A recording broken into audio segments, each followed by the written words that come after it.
Les 141R, la plus grande série de locomotives jamais commandées pour les chemins de fer français. 1340 machines du même type, livrées en moins de 3 ans seulement et dans des circonstances exceptionnelles.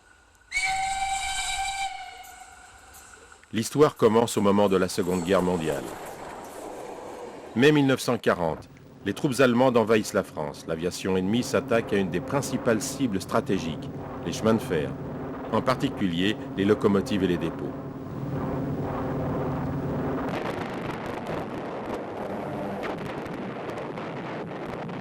À l'armistice, l'administration allemande procède à des réquisitions systématiques de locomotives en bon état pour renforcer l'effort de guerre de la Deutsche Reichsbahn.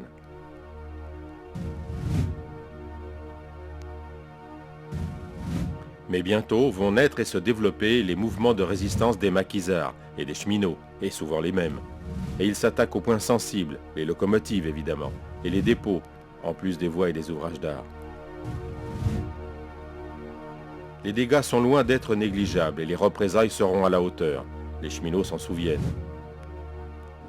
De son côté, l'aviation alliée s'attaque aux approvisionnements allemands en mitraillant les trains et en bombardant les installations. Et ce sont toujours les machines et les dépôts qui sont les cibles privilégiées, si on peut dire.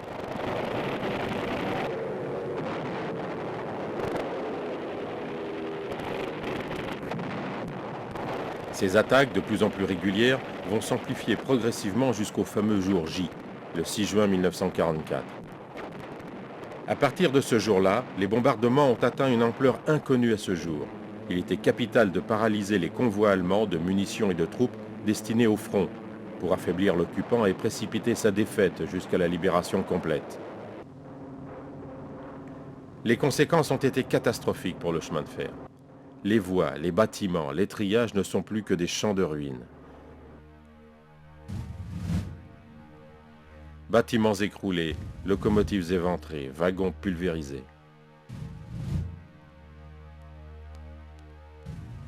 Sur plus de 17 000 locomotives en service en 1939, il n'en reste que 6 000 en état de marche. Et sur les 3 000 machines réquisitionnées par les Allemands, 300 seulement ont été récupérées à peu près en état, le reste étant détruit, disparu ou irréparable rapidement.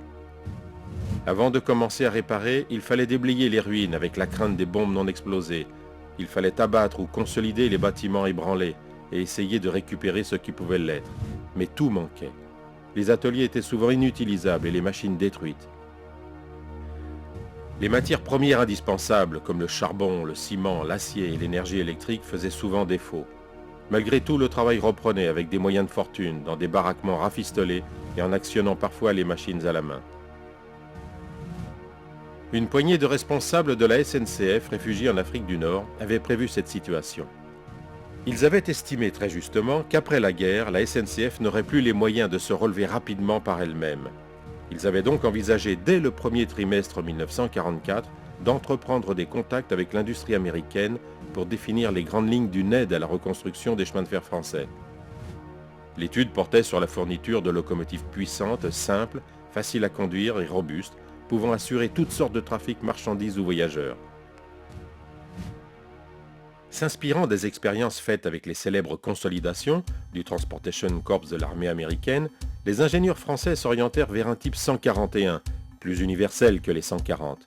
De plus, ce type pouvait être dérivé de locomotives américaines existantes et adapté en poids et en gabarit à la circulation sur les voies françaises.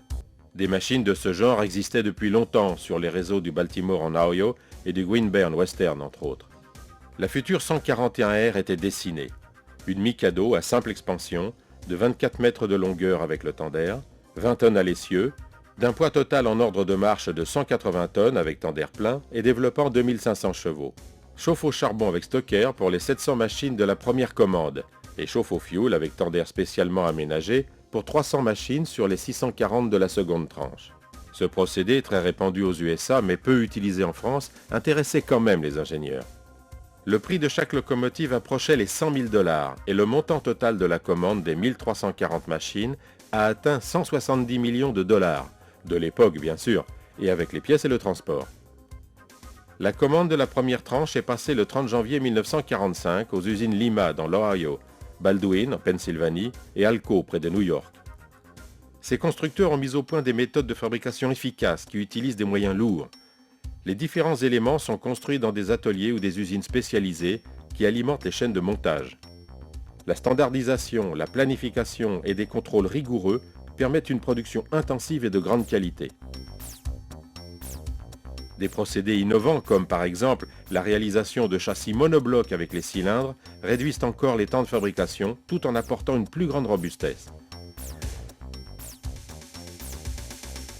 Ce châssis d'une seule pièce d'acier moulé de 18 tonnes équipera 200 machines de la deuxième tranche.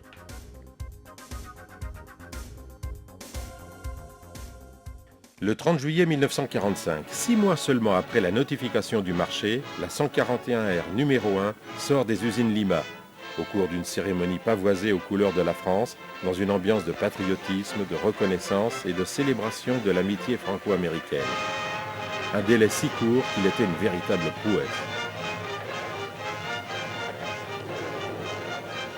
Un mois plus tard, la première locomotive sortait de chez Baldwin et fut présentée plus simplement à une délégation française. Pour leur acheminement vers les ports d'embarquement, les machines furent équipées provisoirement de l'attelage automatique standard américain. À partir de ce moment, la formidable puissance industrielle américaine fera sortir des usines jusqu'à 3 locomotives par jour, plus de 100 machines par mois. Il s'agissait alors d'organiser le transport maritime de près de 200 000 tonnes de matériel.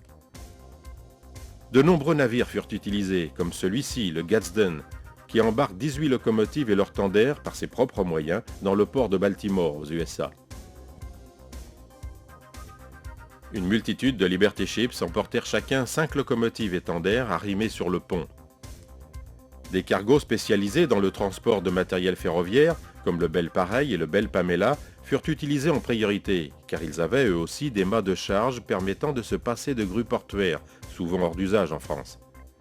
Malheureusement, dans la nuit du 10 au 11 avril 1947, le Belle Pamela fut pris dans une très violente tempête. Les locomotives cassèrent leurs amarres, le bateau prit de la gîte et coula à 2h30 du matin avec 9 hommes d'équipage et 17 locomotives. Les premières machines furent déchargées à Marseille le 17 novembre 1945 à l'aide d'un ponton-grue de 150 tonnes. Ensuite, les livraisons ont été réparties sur tous les ports accessibles. Les installations portuaires étaient souvent détruites et certains ports encore minés ou encombrés d'épaves, comme ici à Cherbourg. Mais l'événement n'a pas échappé aux actualités de l'époque. Ce cargo amène en France la 290e locomotive livrée par les États-Unis depuis le mois de novembre 1945. Il s'agit d'une machine qui pèse 108 tonnes, dont la vitesse horaire maximale atteint 105 km et qui peut être utilisée aussi bien pour la traction des trains de marchandises que pour celle des trains de voyageurs. L'effort de nos ateliers, joint à l'aide américaine, permet peu à peu aux chemins de fer français de retrouver leur équipement normal. Saint-Nazaire et Le Havre ont été aussi utilisés après leur déblaiement et une vingtaine de machines ont même été débarquées à Anvers, en Belgique, à cause de l'engorgement des ports français. Pour la deuxième tranche de la commande de 640 locomotives, 2 usines canadiennes, la Montreal Locomotive Works au Québec et la Canadian Locomotive Works à Kingston dans l'Ontario, furent associées aux 3 premières et fournirent à elles deux 140 machines à partir de septembre 1946. Leur livraison à Cherbourg se fit en présence de l'ambassadeur du Canada, des représentants du gouvernement français et de la direction de la SNCF. Tout avait été conçu minutieusement. Pour faciliter le chargement et le déchargement, les locomotives étaient livrées avec une poutre spéciale boulonnée sur le dôme et sur une plaque spéciale à l'avant de la boîte à fumée. Les machines étaient également conçues en fonction de cette manutention avec une chaudière solidaire du châssis. Un seul mât de charge ou une seule grue était nécessaire pour l'opération. À peine posées sur les rails, les machines étaient acheminées vers des dépôts pour leur préparation.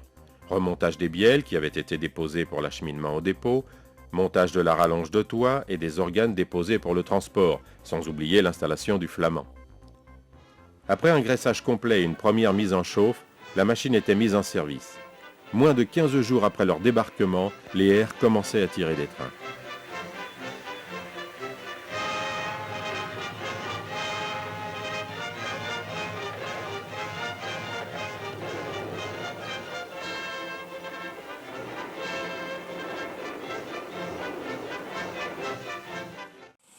Le détail de leur constitution mérite qu'on s'y arrête, car ces machines apportaient beaucoup d'innovations.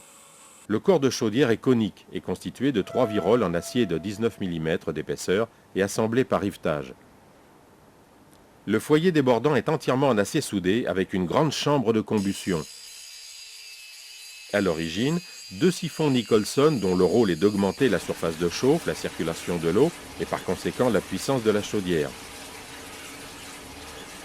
Dans la boîte à fumée, ici sans son échappement, on voit à l'avant le réchauffeur d'eau d'alimentation et derrière le collecteur des tubes de surchauffe accolés au régulateur à soupape multiple. Les portes de boîte à fumée sont en partie à fermeture par étrier intérieur et volant central ou par étrier extérieur et serrage en bout. Sur les machines à charbon, un stocker à vis entraîné par un moteur à vapeur, monté dans le tender, amène le charbon sur une table de distribution, d'où il est projeté dans le foyer par des jets de vapeur. Pour les machines au fioul, les jets de vapeur pulvérisent le mazout qui arrive par l'avant du foyer. Le fioul lourd étant très visqueux à température ambiante, il est réchauffé dans le tender par des serpentins à vapeur pour le maintenir à 70-80 degrés. Il descend ensuite par gravité jusqu'au brûleur en passant par un dernier réchauffeur le long de la boîte à feu. Sauf évidemment pour les machines munies de châssis monobloc, les blocs cylindres en acier moulé sont boulonnés sur le châssis et entre eux. Ils forment ainsi un ensemble très robuste qui supporte directement la chaudière. Les premières machines sont munies de boîtes d'essieu à coussinets et de roues à rayons d'1,65 m de diamètre, ce qui les apparente aux locomotives européennes. Mais compte tenu de la force de traction, les séries suivantes ont été munies de roues Boxpock avec boîte d'essieu sur l'essieu moteur, puis sur tous les essieux pour les dernières séries.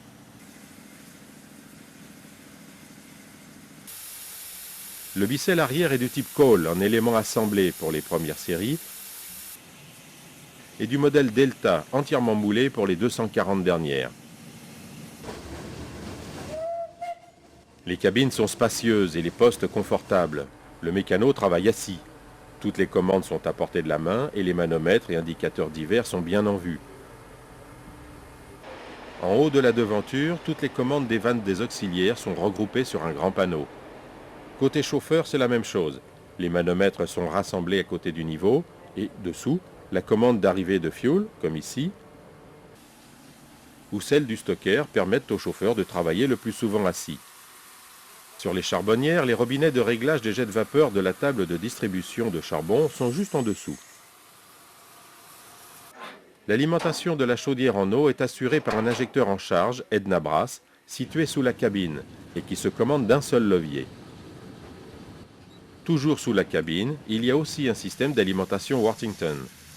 Une pompe à eau froide envoie l'eau dans le réchauffeur placé dans la boîte à fumer et qui est ensuite reprise par une pompe d'injection située sous le tablier droit. Le changement de marche est asservi par un cylindre à air comprimé qui permet une commande rapide et sans effort. Le graissage des cylindres et du mouvement est assuré par plusieurs graisseurs mécaniques de grande capacité. Une turbo-dynamo, montée sur la chaudière, procure l'alimentation électrique des phares et de l'éclairage de la cabine, où on y voit comme en plein jour, selon les anciens mécanos habitués aux lueurs jaunâtres des lampes à huile ou à carbure.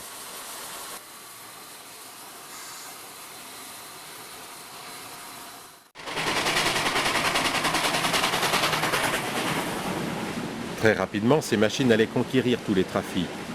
Leur nombre, leur robustesse et leur facilité de conduite leur ouvraient tous les domaines.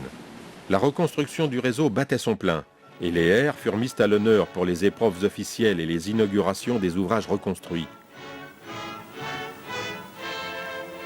À Lyon, au pont de la Mulatière, ce n'est pas moins de 841 airs qui participent à la réception officielle.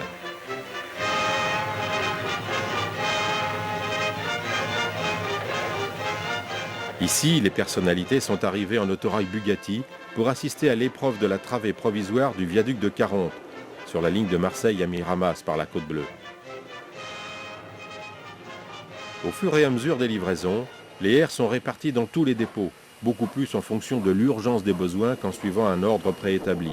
Plus tard, une première réaffectation a eu pour but de rapprocher les machines au charbon des régions minières, du Nord-Est, du Creusot, des Cévennes, et les machines au fioul des raffineries de Normandie, d'Alsace et de l'étang de Berre.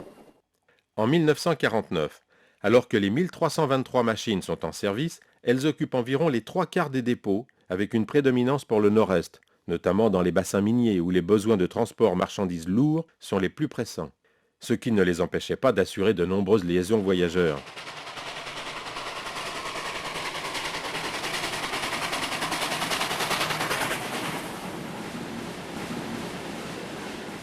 L'arrivée massive de ces locomotives, à la conception et même à la philosophie différente, n'allait pas manquer de provoquer des réactions chez les roulants.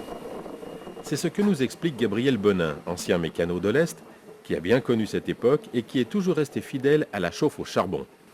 La réaction, c'était un peu la méfiance, parce qu'on était tellement habitués à nos locomotives à vapeur que pour nous, c'était presque trop beau. Des machines qu'on ne chauffait pas à la pelle, d'avoir des cabines confortables, d'être bien assis, de ne plus graisser les machines. Pour nous, c'était quelque chose qui était inconcevable parce que à la SNCF, aussi bien qu'aux anciennes compagnies, on n'avait jamais connu ça. On avait toujours été à l'air et puis les compagnies se moquaient pas mal du confort des agents. Et puis alors le mécanicien travaillait assis, il avait ses glaces, il pouvait regarder dehors sans avoir toujours le nez au froid ou au chaud, et il était quand même dans des conditions plus confortables, à tout point de vue. Le chauffeur, il était assis, il surveillait l'arrivée du combustible sur la tablette de distribution. Et puis il regardait surtout, il fallait qu'il regarde bien, c'était la couleur de la fumée. Il fallait que la fumée fume presque toujours gris. Si ça fumait noir, c'est qu'il sabourait trop. Si ça fumait gris, c'était bon. Et il le voyait tout de suite à son manomètre de pression. Si jamais il chauffait pas bien, la pression descendait. Pour le chauffeur, ça faisait un gros changement parce que la préparation de feu, d'abord, il n'y avait plus à descendre de la brique ni à monter un feu. En 5 minutes, un feu était prêt, on était prêt à partir. Il n'y avait aucun rapport entre la conduite du feu en chauffe manuel ou machine classique avec une 141R. Une 141R, c'était vite fait et pas de dépenses physiques. C'était un progrès pour le chauffeur, c'est sûr. Pour le mécanicien, en principe, il n'avait plus à graisser. Et puis il avait une préparation qui était vraiment en minimum 5 minutes ou 10 minutes.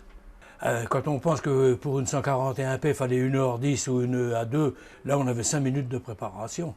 Il y avait juste les essais de frein à faire, contrôler l'eau, le teint d'air, c'est tout, et c'était tout. On montait dessus, on partait. On donnait quand même un petit coup d'œil, un petit coup d'œil si les bouchons avaient bien été serrés. Alors ça, c'était pas long, on faisait le tour, on tentait les bouchons à la main, et puis on regardait s'il n'y en avait pas un qui avait été oublié. Ça aurait pu arriver. Le graissage, en général, il était fait par des mécaniciens ou des chauffeurs qui avaient été descendus pour une raison quelconque, ou des fois, c'était des ouvriers pour ces équipes de graissage, quoi. Nous, on ne touchait à rien en ligne, à part la petite goutte qui n'avait pas changé. Un mécanicien, il donnait son petit tour, on faisait quand même le tour, une petite goutte, puis des fois, si on avait une grosse tête qui chauffait, ça n'empêchait pas le mécanicien de la tâter et puis de remettre une goutte d'huile le cas échéant. Parce que d'abord, il devait consulter le carnet de bord, le 504 quand même de la machine, avant départ, et savoir, des fois, il peut y avoir une bielle qui chauffe ou une roue qui chauffe, quand même à la surveiller. Il y avait quand même un minimum. Mais cette évolution notoire a provoqué une petite révolution dans les habitudes. Et c'est même un sujet qui fâche. En effet, à compter de cette époque, la conduite en banalité des locomotives a été instaurée. C'est pas la banalité qui s'est mise en place, c'est les 141R qui ont amené la banalité. Ça a changé que les machines, il n'y avait plus de machines titulaires. Pour certains, ça a été l'occasion d'être dans des roulements plus nobles et qui pouvaient gagner de l'argent, autrement il n'y aurait jamais été. Mais d'un autre côté, ceux qui étaient habitués, comme moi c'était mon cas, aux machines Compound aux 141P, nous les 141R, on n'a pas vu ça tellement d'un bon oeil, parce qu'on n'avait plus notre machine titulaire, les primes n'étaient plus les mêmes et c'était plus du tout la même chose. Et nous, par exemple, les mécaniciens de P, nous on n'était pas des fervents de R, on était attachés à nos machines Compound et puis elles étaient plus économiques, puis on ne faisait pas les mêmes trains non plus.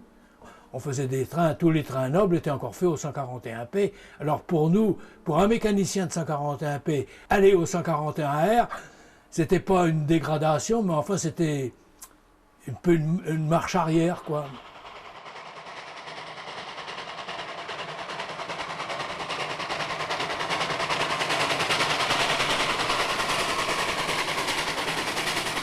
Les R, c'était des machines qui accrochaient, même à faible vitesse, si elles avaient des bonnes sablières, on pouvait tirer des trains lourds, tomber à 5 et 6 km à l'heure, mais la machine ne patinait pas si elle avait des bonnes sablières, et puis elle accrochait et on montait le train. Hein.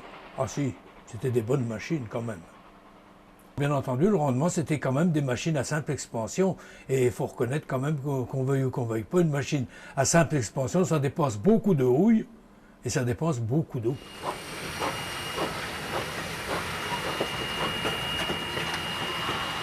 Justement, à cette époque, la France manquait cruellement de charbon. Les charbonnages de France, eux aussi sérieusement affaiblis par la guerre, n'arrivaient pas à fournir à la fois la sidérurgie, les centrales électriques et les 9 millions de tonnes de bon charbon consommés annuellement par les locomotives de la SNCF. Tous ces besoins nécessitaient des importations coûteuses en devises. De leur côté, les 141 R à chauffe au fioul récemment livrés donnaient de bons résultats et, sous la pression du gouvernement, la SNCF décida de faire des essais et des mesures plus précises au banc de Vitry sur ce type de chauffe. Le banc d'essai pour locomotive à Vitry est le seul existant en Europe. C'est là que l'on procède aux essais de chauffe au fuel oil sur machine américaine. Il s'agit d'économiser le charbon si nécessaire à l'industrie sidérurgique française.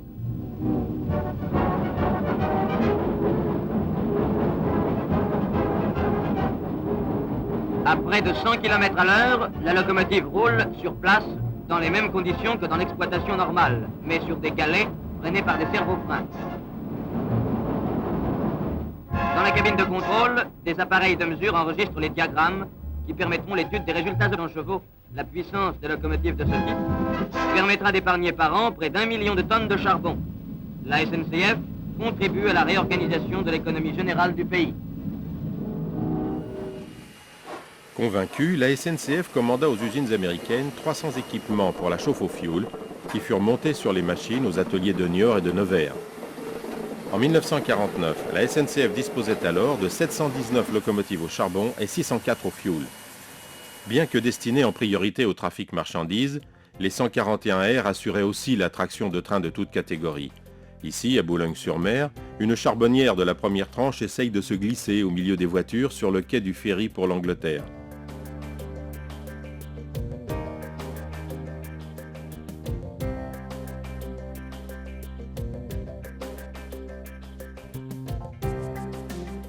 Sur certaines lignes, comme ici, entre Boulogne et Paris, les machines du Nord remorquaient sans discernement les express, les trains autocouchettes et les omnibus. Malgré les petites dimensions de la région Nord, les machines de l'île descendent souvent en région parisienne et peuvent remonter jusqu'à Dunkerque, des tournées de 250 à 350 km en service marchandises. Les voyageurs étant le domaine quasi réservé des Pacifiques.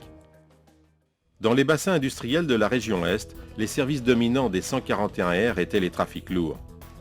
Dans la région de Sarreguemines, on pouvait souvent les voir en tête de trains de chaux, en simple ou double traction.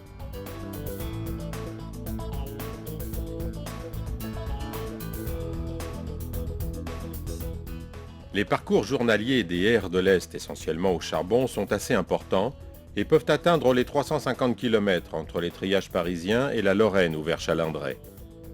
Et les machines au fioul ont une autonomie qui peut atteindre 700 km. Les gros trafics venant du sud sont entre leurs mains, de Dijon à Metz et au-delà.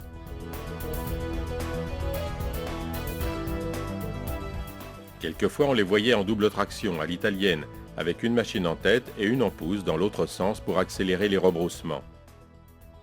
En Franche-Comté, plusieurs dépôts employaient des R, même pour des trains on ne peut plus courts. L'acheminement de la voiture directe Paris-Berne, entre Belfort et Delle à la frontière suisse, était fait avec une machine du dépôt de Belfort. En hiver, les machines du Jura étaient munies d'une étrave chasse-neige car les congères sont très fréquentes sur la plupart des lignes jurassiennes. Les Mikado de Dole, Belfort et Dijon naviguent surtout entre Mulhouse et la région lyonnaise et elles croisent celles d'Ambérieux sur les liaisons entre la Bourgogne et la Savoie. Les machines de Dijon montent aussi jusqu'à Villeneuve-Saint-Georges avant que l'électrification de Paris à Lyon ne les repousse de plus en plus vers le sud. Les Grenobloises se sont accaparées l'ensemble des circulations voyageurs, messageries et marchandises des deux catégories de l'époque, régime ordinaire et accéléré. Les R au fioul assurant de préférence les trains voyageurs. Les lignes de Grenoble à Valence, à Veynes et à Chambéry sont leur domaine habituel. et elles descendent en permanence à Lyon pour amener ou reprendre les marchandises des grands triages de Chasse, Badan, Vénissieux et Guillotière.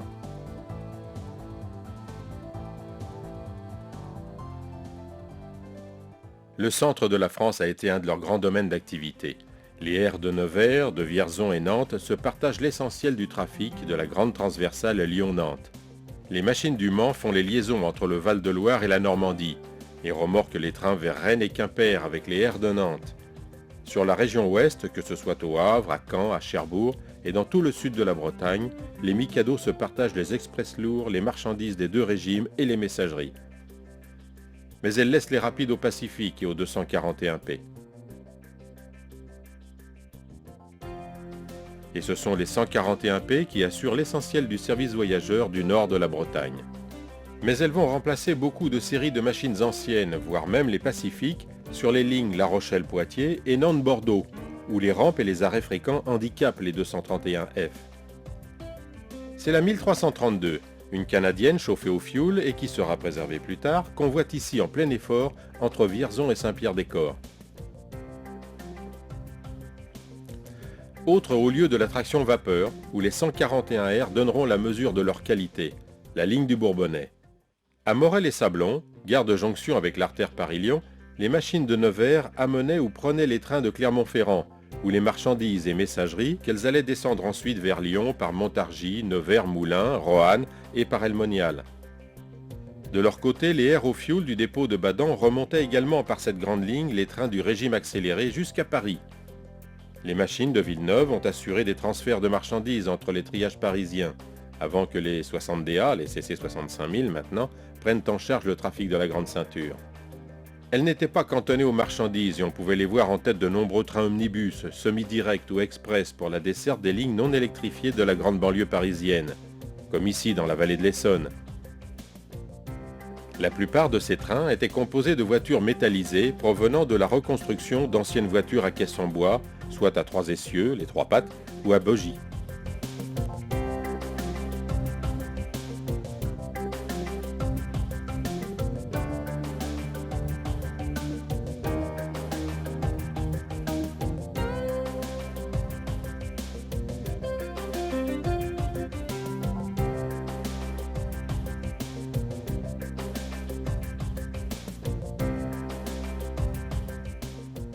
À Nice, au dépôt de Saint-Roch, les aires ne sont arrivées que lors de la livraison de la deuxième tranche, et ce dépôt n'a reçu que des machines chauffées au fioul. En plus de la grande autonomie de ces locomotives, elles avaient un avantage appréciable dans la région. Cela éliminait les risques d'incendie dus aux escarbilles des machines au charbon. Elles se sont accaparées pratiquement tout le trafic de Marseille à Vintimille, ne laissant, et pour un temps seulement, que les rapides aux Mountains et Pacific PLM. Mais rapidement, elles prirent le dessus. La consécration pour ces chevaux de trait était d'assurer sans faiblir le prestigieux Mistral entre Marseille et Nice.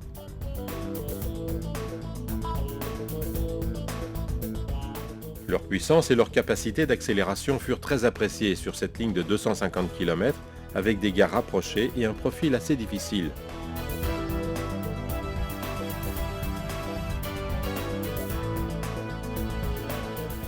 Aux commandes au départ de Nice, Alain Ducoté, mécano aux multiples talents, de peintre et modéliste reconnu.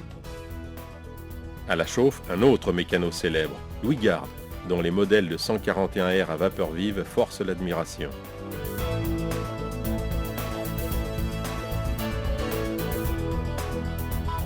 Ce sont les 141R au fioul du dépôt de Marseille-Blancarde, mais aussi celles de Miramas, qui ont assuré la traction de la plupart des trains express et des trains de marchandises de la Côte Bleue.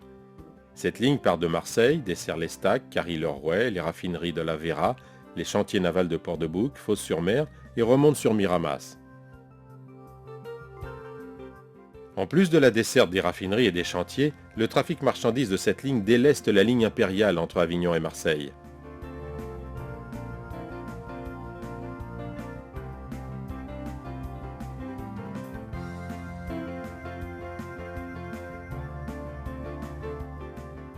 Les voies les plus méridionales que les airs ont parcourues, c'est la ligne de la Côte Vermeille, de Narbonne à Perpignan, Cerbère et l'Espagne.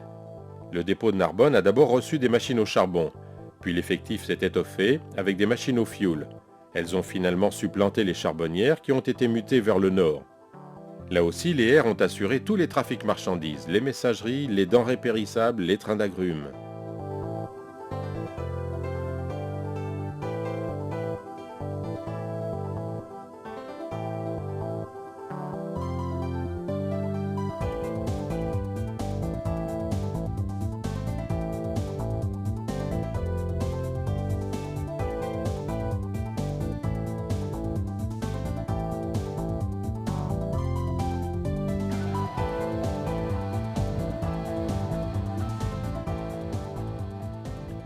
Elles ont aussi remorqué toutes les catégories de trains de voyageurs, les omnibus avec des voitures à 3 essieux et les grandes lignes en provenance d'Italie, de Paris et du Nord.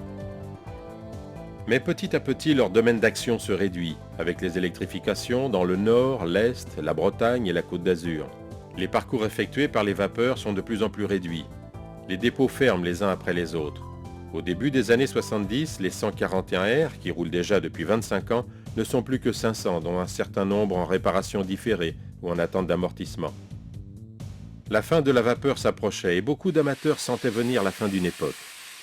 À partir de 1972, plusieurs associations d'amateurs se sont mobilisées pour organiser des voyages spéciaux en affrètant des trains complets.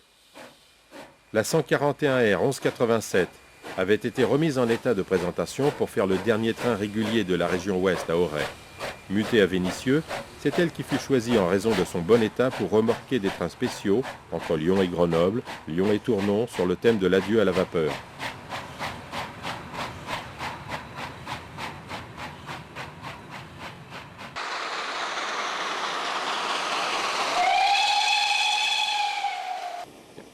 Avant son retrait définitif du service, fin 1975, pour aller représenter dignement cette série de locomotives célèbres au musée de Mulhouse, elle a fait encore une quinzaine de trains spéciaux qui l'emmenèrent à Paray-le-Monial par la ligne de Lazergues et la boucle de Claveyzol, puis ce furent les destinations de Moulins, Veynes, Briançon pour le centenaire de la ligne, et aussi Le Puy et Clermont-Ferrand.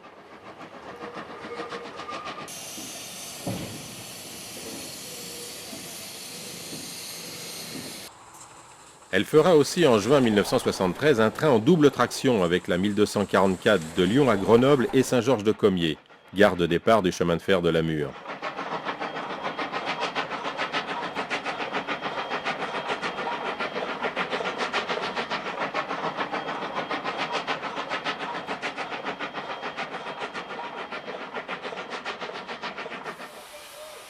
Le 21 octobre 1973, c'est au tour de la 1244 de s'attaquer à un des plus beaux trajets de la région, la ligne des Alpes de Grenoble à Veynes.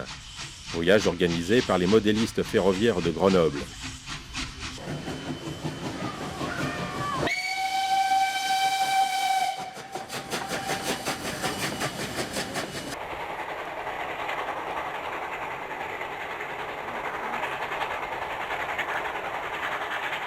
La R1244 attaque maintenant la boucle de Vif. La rampe est de 25 mm sur une bonne partie des 50 km qui nous séparent du col de la Croix-Haute.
Col de la Croix-Haute, 1175 mètres d'altitude. Maintenant, c'est la descente vers Aspres-sur-Buech et Veynes.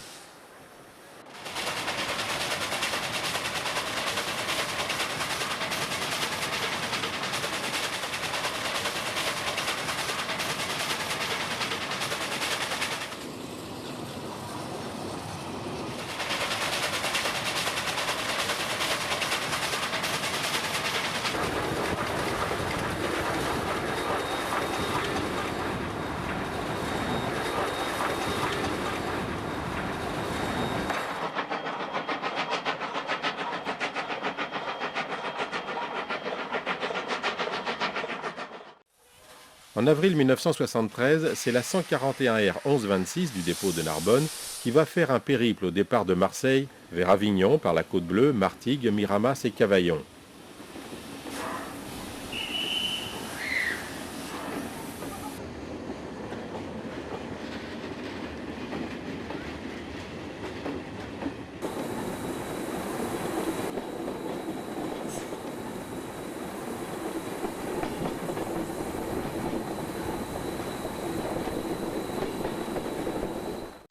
Les sites de la Côte Bleue sont exceptionnels et méritent des arrêts photos, même si l'horaire en souffre un peu.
Le retour se fera par la ligne de Rognac à Aix-en-Provence, qui passe sous le grand aqueduc de Roquefavour.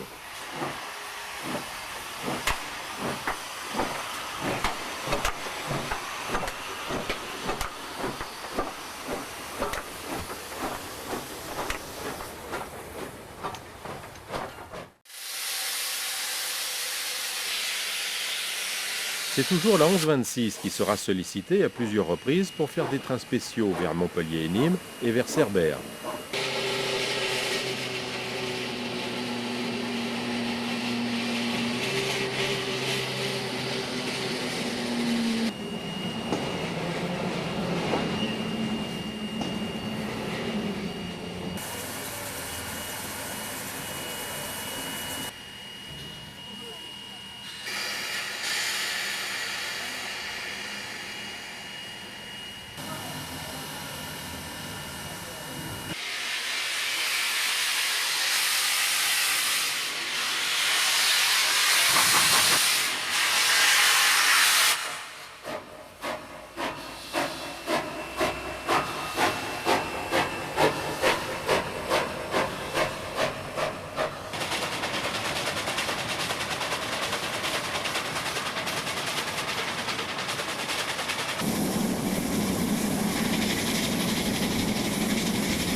Mais avant leur retraite définitive, quelques-unes vont se payer un petit séjour à l'étranger. De novembre 1973 à avril 1974, 4 machines au fioul du dépôt de Narbonne sont louées par les chemins de fer grecs, OSE. Elles sont basées au dépôt de Salonique et remorquent de nombreux trains de produits pétroliers et de marchandises directs vers Athènes et aussi la frontière yougoslave. Elles sont rapatriées en France puis ferraillées à Culose au mois de mai. C'est vraiment la fin. Les diesels et l'électrification assurent maintenant tous les besoins de traction. En 1974, les R ne font plus que quelques trains facultatifs ou occasionnels. Les Mikado du dépôt de Narbonne font leur dernier tour de roue avant d'être définitivement éteintes. À Sarreguemines, c'est la même chose, à quelques jours près. En mars, c'était la 420, une charbonnière de Sarreguemines qui faisait le dernier train commercial. et la 73 le dernier train de service de la SNCF en traction vapeur. 1975 fut l'ultime année de circulation des deux dernières machines, la 1126 et la 1187, et pour quelques circulations touristiques spéciales seulement. Les dépôts du Mans, de Vierzon, Nevers, Sarreguemines, Vénissieux et Narbonne, qui conservaient une trentaine de machines garées bon état au titre de la réserve froide nationale, procèdent aux dernières radiations. C'est un arrêt de mort. Que ce soit près des dépôts, comme ici à Narbonne, ou dans les chantiers des grandes entreprises de ferraillage, ce spectacle de désolation est toujours le même, triste et poignant. Ce n'est qu'un amas de ferraille, peut-être, mais pas n'importe lequel. C'est presque la mort d'un être vivant. Mais tout n'était pas perdu. Des amateurs avaient compris l'intérêt historique de ces locomotives. Ils se sont courageusement lancés dans des entreprises de préservation et de restauration de plusieurs de ces belles machines. La 141 R420, une charbonnière, a été construite par Alco, American Locomotive Corporation, en 1946 et mise en service le 23 août de la même année au dépôt de Mésidon en Normandie. Elle a parcouru plus d'1 million de kilomètres dans le nord et l'est avant de faire son dernier train régulier à Sarreguemines en mars 1974. Aujourd'hui, elle a retrouvé toute son énergie et elle s'apprête à partir sur la dure ligne des Cévennes. Et ça commence par le grandiose viaduc de Chamborigot.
Génolac, à 470 mètres d'altitude.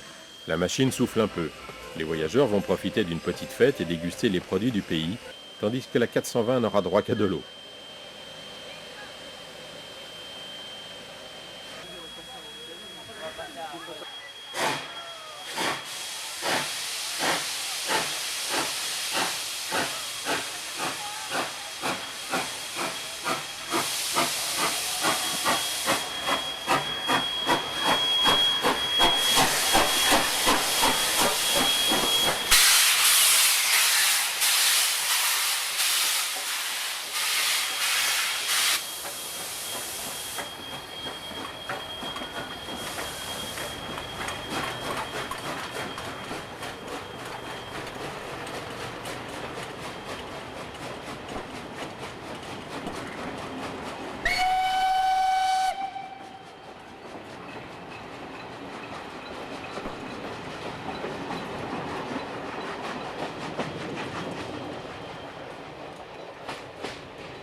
À partir de Villefort, la ligne est en rampe pratiquement continue de 24 mm sur 20 km.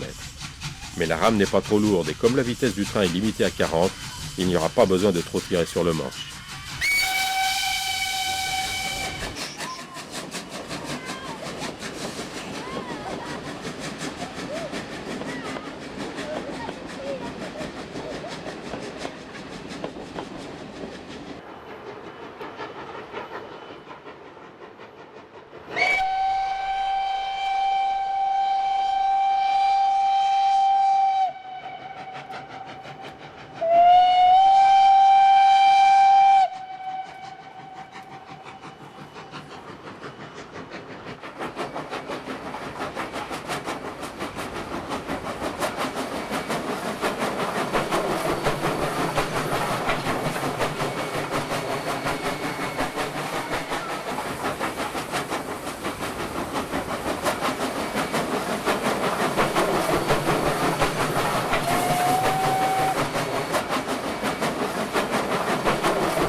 La Bastide-Saint-Laurent.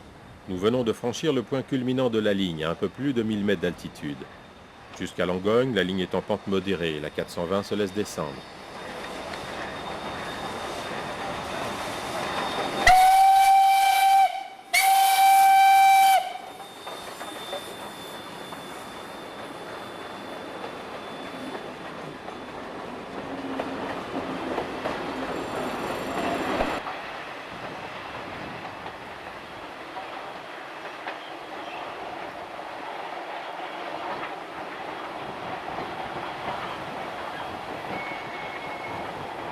Pour arriver à ce résultat, l'équipe de la 420 a beaucoup travaillé.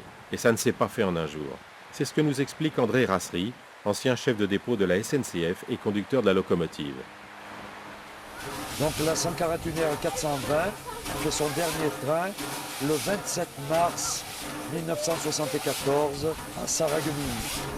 Cette machine a ensuite été achetée en 1976 au mois de juin par un groupe d'amis des chemins de fer qui s'est constitué en société civile de conservation de la 141R 420. À la suite de ça, une association de soutien a été constituée et a commencé sa remise en état. Au dépôt de Vierzon, elle s'est poursuivie ensuite aux ateliers SNCF de Nevers et enfin, à partir de 1979, au dépôt de Clermont-Ferrand, où elle est restée depuis. La 141R 420 a parcouru aujourd'hui près de 63 000 km de trains touristiques en France, en Suisse, en Belgique et en Hollande. À la suite de ça, la 141R a continué bien sûr sa carrière sur les différentes régions de la SNCF, dans la région Auvergne et la région Rhône-Alpes, où elle a fait de nombreux trains, donc de Lyon à Genève, de Lyon à Aix-les-Bains, et surtout des Grenoble-Veynes, des Valence-Veynes. Et la voici justement qui attaque la longue montée au col de Cabre, sur la ligne de Valence à Veynes, en remontant toute la vallée de la Drôme.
À 20 km/h, la Mikado s'avance sur le grand viaduc du Claps, à 44 mètres au-dessus du torrent et du chaos rocheux dont il porte le nom.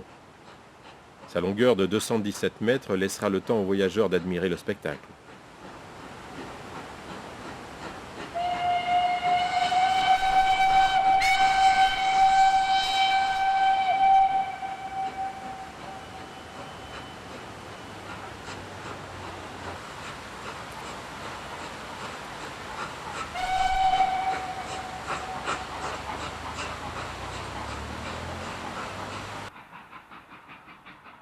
Bourrière, 600 mètres d'altitude.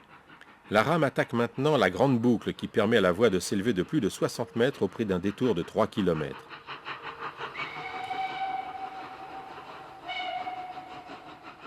Elle continue à monter jusqu'à 880 mètres au tunnel du col de Cabre.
C'est la fête à Veynes pour l'arrivée du train.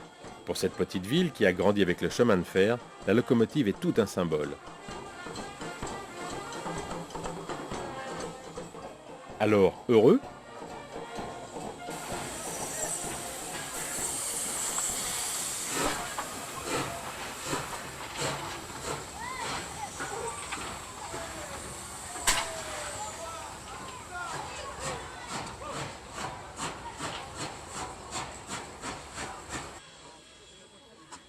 Pendant que les voyageurs vont se restaurer, et les voyages s'accreusent, la machine et son équipe se dirigent vers le pont tournant.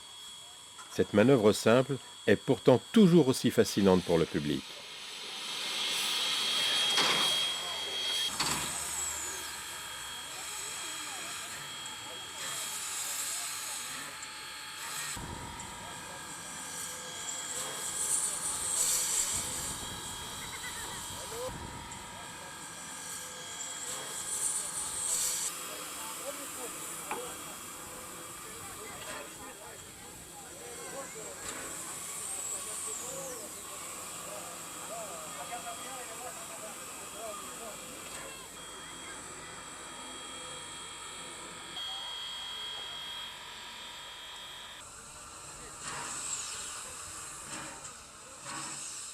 Maintenant que tout est calme, c'est le moment des petits soins.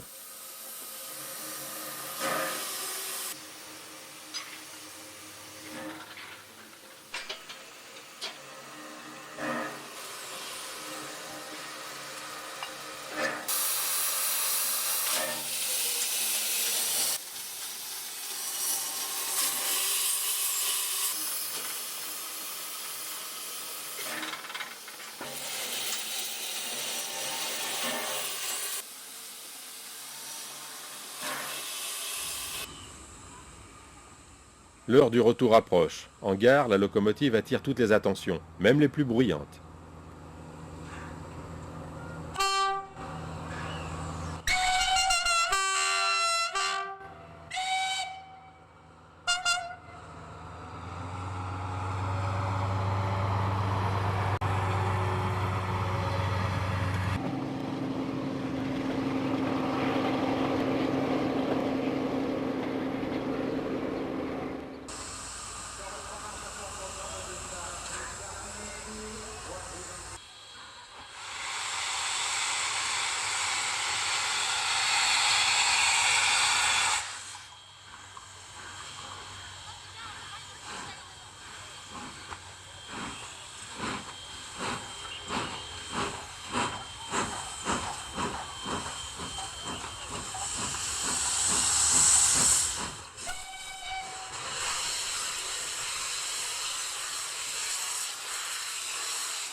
La 568, une deuxième charbonnière, a été rachetée par un amateur passionné en mars 1975. C'est une Baldwin, mise en service en avril 1946. Elle avait parcouru 1 million de kilomètres lors de sa radiation et toujours dans le nord et l'est de la France. Restaurée par les ateliers CFTA de Gray, elle est maintenant mise en circulation par la CITEV, qui l'a fait circuler sur plusieurs lignes de l'Est et notamment sur les belles lignes des Vosges.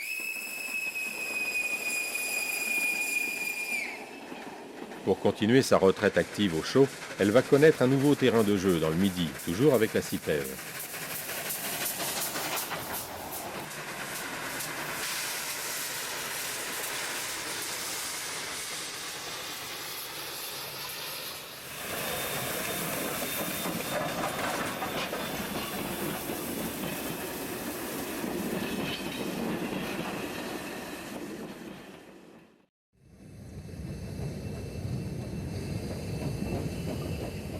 La fameuse 1126 qui s'était illustrée en remorquant les derniers trains spéciaux d'adieu à la vapeur dans le Midi est toujours là, bon pied bon oeil. Construite par Alco, elle a été mise en service en mai 1947 au dépôt de Nîmes. Elle est toujours restée dans le Midi, entre Nice et Narbonne, où elle a été arrêtée après avoir parcouru 2 millions de kilomètres. C'est une machine au fioul qui est toujours propriété de la SNCF, et elle est exploitée par une association, l'ACPR 1126. C'est Paul Larocque, un des piliers de l'association, qui nous parle de son histoire. C'était, je pense, le 1er juin 1975. Elle a fait son dernier train sur Narbonne-Cerbère et retour. Et elle a été définitivement arrêtée, puis garée dans le dépôt de Narbonne, froide. Un mécanicien de route du dépôt de Narbonne à l'époque, Georgi Borsnack, a tenu à préserver cette machine afin qu'elle ne soit pas découpée comme les autres, vu que c'était la dernière. Et il a préféré aller voir son chef d'établissement et lui demander si on ne pourrait pas la garder dans le dépôt. Il a donc réussi à la mettre de côté de 1975 à 1981. En 1981, la menace du chalumeau s'est fait ressentir une deuxième fois. Le même Georgi Borsnack a été obligé d'intervenir pour la deuxième fois. Il a trouvé une solution qui, dans l'urgence, valait ce qu'elle valait, mais c'était très bien comme ça. Et il a réussi à la préserver sur un parking de supermarché. Bon, là, elle a été préservée, grillagée, exposée en monument jusqu'en 1989, date à laquelle certains passionnés toulousains, dont je faisais partie, ont eu l'idée de la remettre en service. Là, donc, en 1989, on s'est adressé à M. Paillet, Marc, qui est d'ailleurs notre actuel président. Il était à l'époque chef d'établissement traction adjoint à Toulouse. L'idée lui a plu, il est intervenu à la direction nationale à Paris qui a accepté l'idée de la dégarer dans un premier temps et de nous laisser la remettre en état dans un deuxième temps, ce qui a été fait de 1989 à 1991. Et puis là, la deuxième vie de la R26 a pu commencer. Dit comme ça paraît simple, mais les travaux à faire sont énormes. Encore récemment, il y a eu un très gros chantier. On a procédé au remplacement des bandages qui étaient d'origine SNCF, ils avaient plus de 300 000 km. On a donc fait l'acquisition de bandages neufs dans les usines Coqueril en Belgique, puisqu'en France, hélas, plus personne n'a la compétence pour les fabriquer. On a déposé le train de roue pour la troisième fois, expédié aux ateliers SNCF d'Épernay, qui a procédé au remplacement des bandages et au réusinage des jantes. On en a profité pour faire rectifier les boutons de roue, les tourillons. Et il a bien entendu fallu réadapter les coussinets au nouveau diamètre. Puis bon, cet hiver, en plus, on a profité de l'immobilisation pour repeindre entièrement la locomotive et refaire le briquetage du foyer, enfin des travaux très lourds. Et on était prêt à peu près en temps utile pour la fin avril, pour retirer des trains. Évidemment, il faut tirer le chapeau un petit peu à tous les collègues qui s'en occupent à longueur d'année. C'est très obscur comme tâche, mais c'est indispensable. C'est pas toujours très perçu du public, mais évidemment, un tel résultat, c'est pas le fait du hasard, c'est bien le résultat d'un travail sérieux et de longue haleine.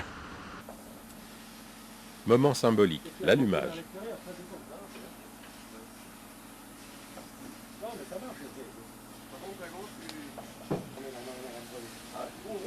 Pof, c'est parti.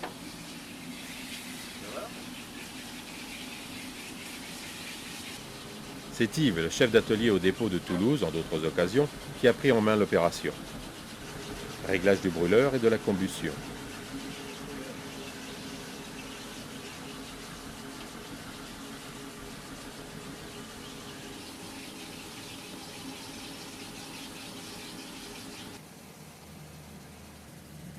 Pour les machines au fioul, il est nécessaire de disposer de vapeur avant de pouvoir allumer le brûleur de la chaudière. D'où la présence de cet ancien fourgon chaudière, récupéré par l'association, et qui fournit cette vapeur. À l'intérieur, un groupe diesel électrocompresseur fournit de l'air comprimé et de l'énergie électrique. Dans l'autre compartiment se trouve la chaudière Clarkson, avec ses auxiliaires et ses deux grands réservoirs d'eau de chaque côté. Elle fournit la vapeur qui servait autrefois au chauffage des rames voyageurs. La vapeur est acheminée par des conduites à rotule jusqu'au tender, où elle est envoyée dans les serpentins de réchauffage.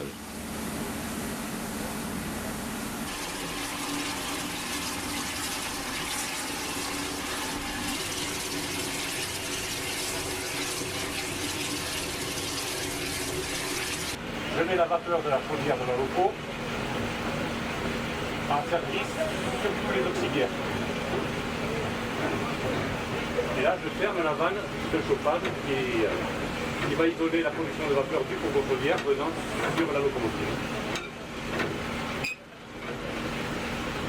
Et maintenant, la locomotive, elle produit sa propre vapeur et elle fonctionne en autonome. Yves va arrêter la chaudière du fourgon et le débrancher.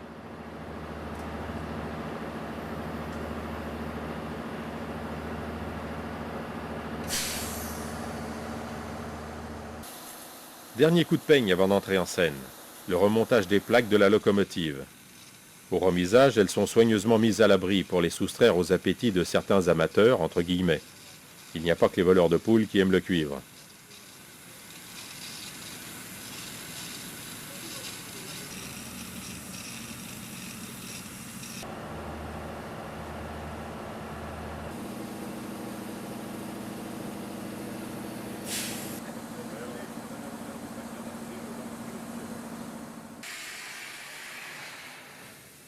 Aujourd'hui, la 1126 emmène un train de 5 voitures de Toulouse à Brive-la-Gaillarde par Cap-de-Nac et retour par Cahors et Montauban.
À la sortie de Tessonnières, nous franchissons la bifure de la ligne d'Albi que nous laissons sur la droite.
Arrivé au pas à Cap-de-Nac, un ancien haut lieu de la vapeur, la Grande Marquise témoigne de l'importance passée de la gare.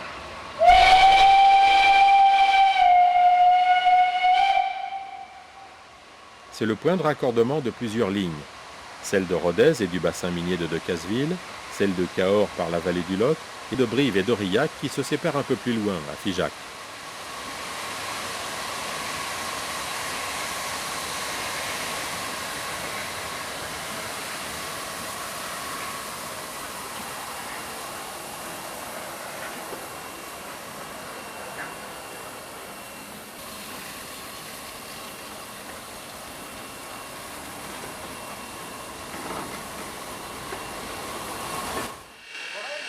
Petite visite traditionnelle avant de reprendre le chemin de Brive.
Ralentissement à l'entrée de la gare de Saint-Denis-près-Martel. Nous sommes rejoints par l'ancienne ligne de Souillac, au fond à droite, et par celle d'Aurillac, à gauche.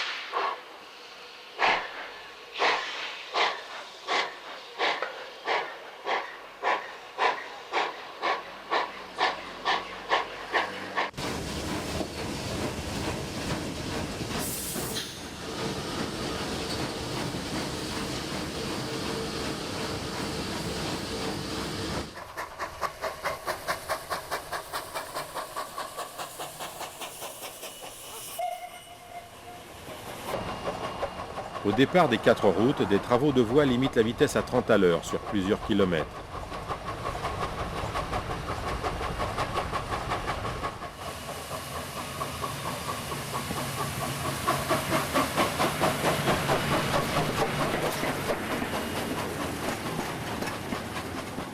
On sort de la zone de ralentissement et on file jusqu'à Brive.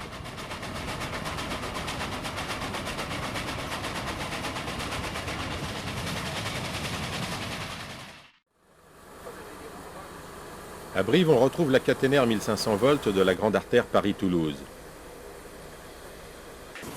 Retour par la grande ligne de Toulouse à 80 km/h.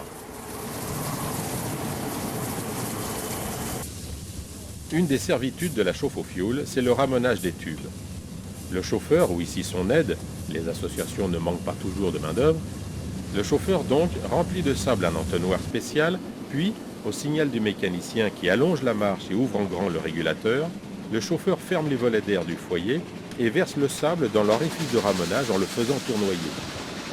Le sable est violemment aspiré dans les tubes par la brusque augmentation du tirage et racle la suie collée aux parois des tubes. Évidemment, il n'est pas question de faire cette opération très polluante n'importe où. C'est le mécano qui décide suivant les consignes qu'il a reçues.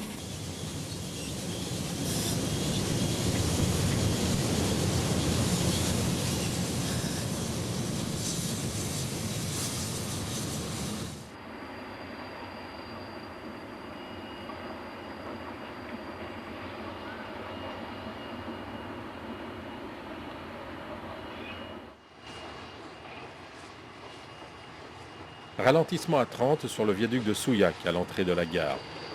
Nous allons passer sur la voie 2 pour nous faire dépasser par un corail.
Autre région, autre machine.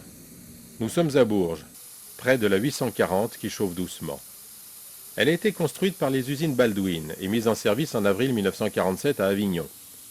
C'est aussi une machine de la deuxième tranche équipée d'origine de la chauffe au fioul.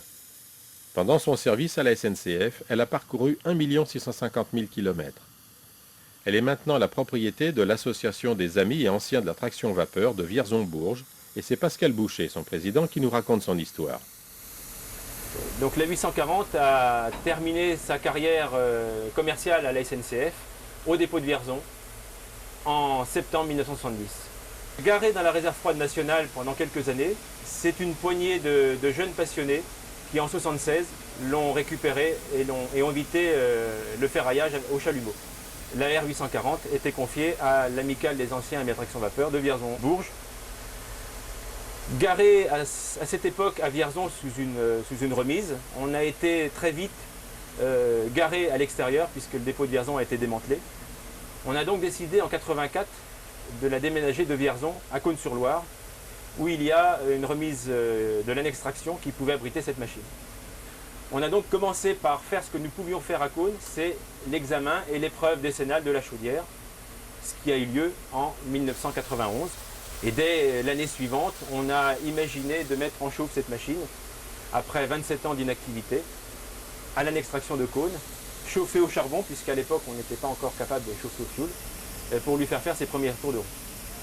Puis en 1996, les gros travaux qui ont consisté à déposer l'intégralité du train de roues, les roues les unes après les autres. Et dans ce contexte-là, on a été hébergé au dépôt de Nevers, ce qui nous a permis de démonter les essieux. Et il fallait bien sûr continuer la remise en état de tous les organes de sécurité. Jusqu'à l'agrément obtenu auprès des services de la SNCF en septembre 1997. Depuis, la 140R a fait une bonne vingtaine de sorties de trains spéciaux et a parcouru plus de 8000 km. Et l'aventure continue. Aujourd'hui, l'aventure nous emmène de Bourges à Paray-le-Monial et Montchanin avec une composition réduite aux véhicules de service de l'association. La machine prendra en charge la rame voyageur à Paray-le-Monial.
Et comme partout, c'est toujours la fête à l'arrivée de la locomotive à vapeur.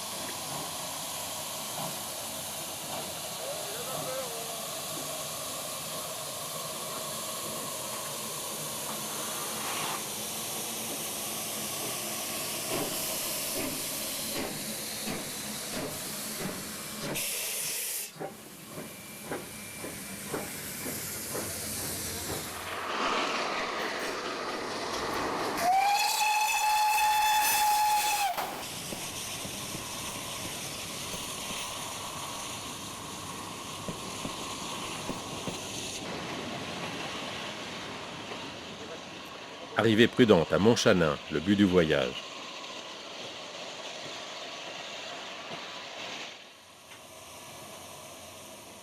Comme toujours, la locomotive va se donner en spectacle, comme une star se faisant admirer sous toutes les coutures.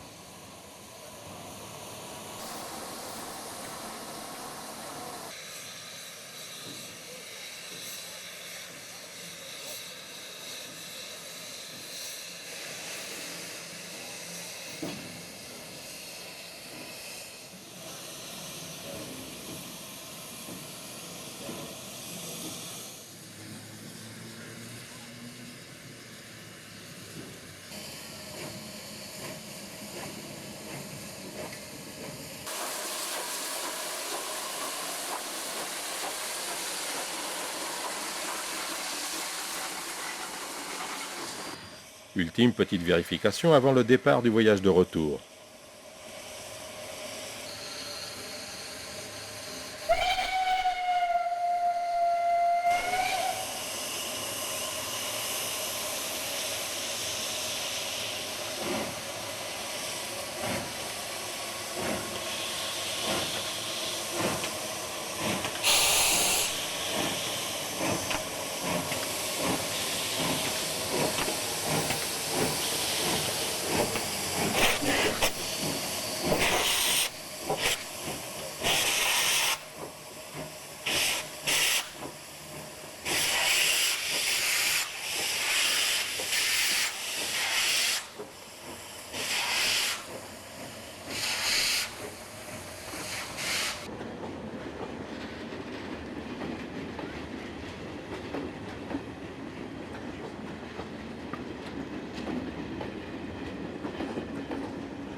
La 1244 a été achetée par un groupe d'amateurs suisses de Zurich dès 1975.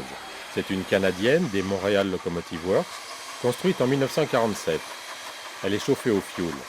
C'est la première machine remise en état de marche puisque ses premiers tours de roue en Suisse datent de mars 1979.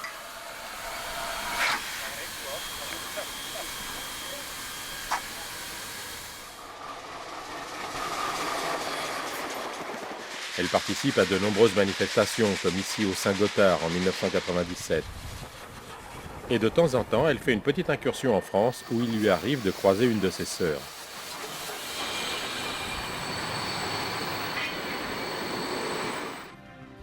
La 1207 est aussi une Canadienne du même constructeur. C'est la première à avoir été rachetée à la SNCF en 1972. Son propriétaire l'a maintenue en parfait état de marche dans l'ancien dépôt de Montargis. Rachetée par un amateur belge, elle est maintenant en Suisse où elle roule à nouveau avec la 1244. Ce même amateur a également racheté la 73 qui était en Angleterre et la 1332 qui ont été abritées à Conflans-Jarny aux côtés de la 568 avant de rejoindre la Suisse et ses deux sœurs pour une remise en état complète. En France, la 1108, toujours propriété de la SNCF, est conservée en état de présentation statique à l'écomusée de Breil dans les Alpes-Maritimes.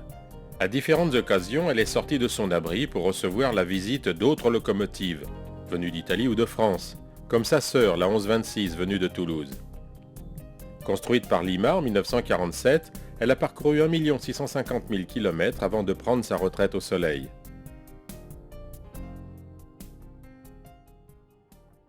La 1199 a failli repartir aux USA pour le musée de San Diego en Californie, mais le coût du transport a fait échouer l'entreprise. Elle est à Nantes maintenant et c'est l'association 3ATV qui travaille à sa remise en état de marche. Construite par Baldwin en 1947, elle est toujours propriété de la SNCF. La remise en état d'une locomotive à vapeur, surtout de cette taille, ce n'est pas une petite affaire.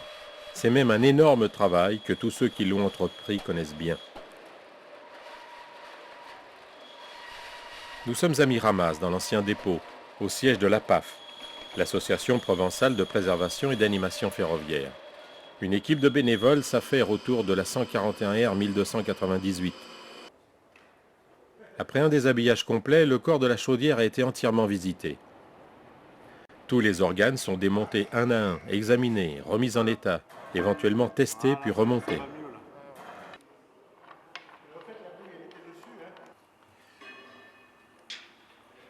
Dans le foyer, toutes les parois sont examinées, et souvent avec des appareils de mesure à ultrasons.